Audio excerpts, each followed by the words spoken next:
بسم اللہ الرحمن الرحیم۔ تمام سننے اور دیکھنے والوں کو اس بندہ ناچیز کی طرف سے السلام علیکم۔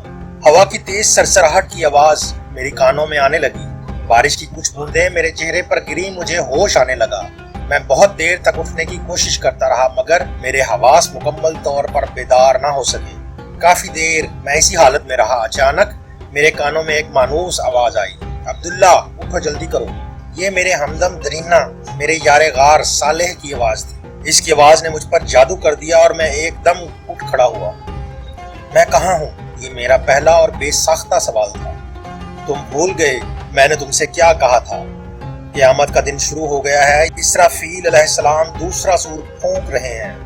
اس وقت اس کی صدا بہت ہلکی ہے، ابھی اس کی آواز سے صرف وہ لوگ اٹھ رہے ہیں جو پچھلی زندگی میں خدا کے فرما برداروں میں سے تھے۔ اس نے میرا کندھا تھپکتے ہوئے کہا۔ اور باقی لوگ؟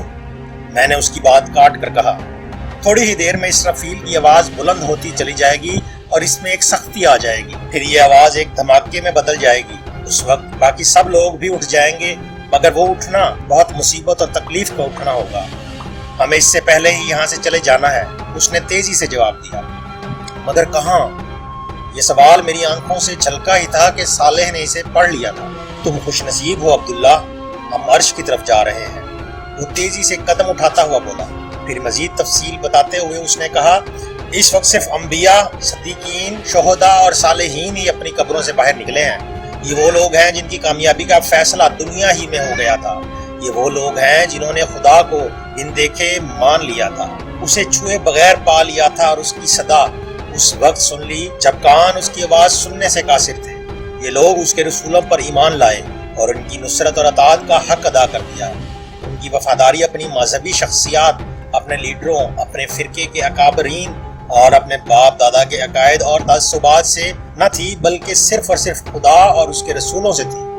انہوں نے خدا پرستی کے لیے ہر دکھ جھیلا، ہر تانا سنا، ہر سختی برداشت کی، اعلیٰ اخلاق اور بلند کردار کو اپنی زندگی بنایا، خدا سے محبت اور مخلوق پر شفقت کے ساتھ زندگی گزاری۔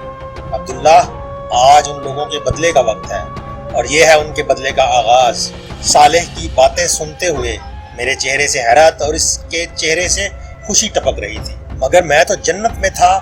صالح نے ہنستے ہوئے میری بات کاٹ کر کہا، میرے دوست، وہ برزخ کا زمانہ تھا، خواب کی زندگی تھی، اصل زندگی تو اب شروع ہوئی ہے۔ جنت تو اب ملے گی، ویسے وہ بھی حقیقت ہی تھی۔ دیکھ لو، تمہاری اور میری دوستی وہیں پر ہی ہوئی تھی۔ میں اپنا سر جھٹک کر اسے دیکھنے لگا۔ کچھ میری سمجھ میں آ رہا تھا اور بہت کچھ سمجھنا ابھی باقی تھا، مگر اس لمحے میں نے اپنے آپ کو صالح کے حوالے کرنا زیادہ بہتر محسوس کیا۔ صالح سے میری دوستی اس وقت ہوئی تھی جب میں نے موت کے بعد یا زیادہ درست الفاظ میں فانی دنیا کے دھوکے سے نکل کر حقیقت کی دنیا میں قدم رکھا تھا۔ لوگ موت سے بہت ڈرتے ہیں مگر میرے لیے موت ایک انتہائی خوشگوار تجربہ تھی۔ ملک الموت اسرائیل علیہ السلام کا نام دنیا میں دہشت کی ایک علامت ہے، مگر میرے سامنے وہ ایک انتہائی خوبصورت شکل میں آئے تھے۔ انہوں نے بہت محبت اور شفقت سے میری شخصیت یعنی میری روح کو میرے جسم سے جدا کیا۔ میرا جسمانی وجود سابقہ دنیا میں رہ گیا اور میری اصل شخصیت کو انہوں نے اس نئی دنیا میں جس کا نام عالم برزخ تھا منتقل کر دیا۔ برزخ کا مطلب پردہ ہوتا ہے۔ ملک الموت کے ظاہر ہوتے ہی میرے اور پچھلی دنیا کے درمیان ایک پردہ حائل ہو گیا جس کی بنا پر اس دنیا سے میرا رابطہ ختم ہو گیا تھا۔ میں نہیں جانتا تھا کہ میری جدائی کے غم میں میرے اہل خانہ پر کیا گزر رہی تھی، لیکن مجھے یقین تھا کہ میری تربیت کی بنا پر وہ خدا کی رضا پر صابر و شاکر ہوں گے۔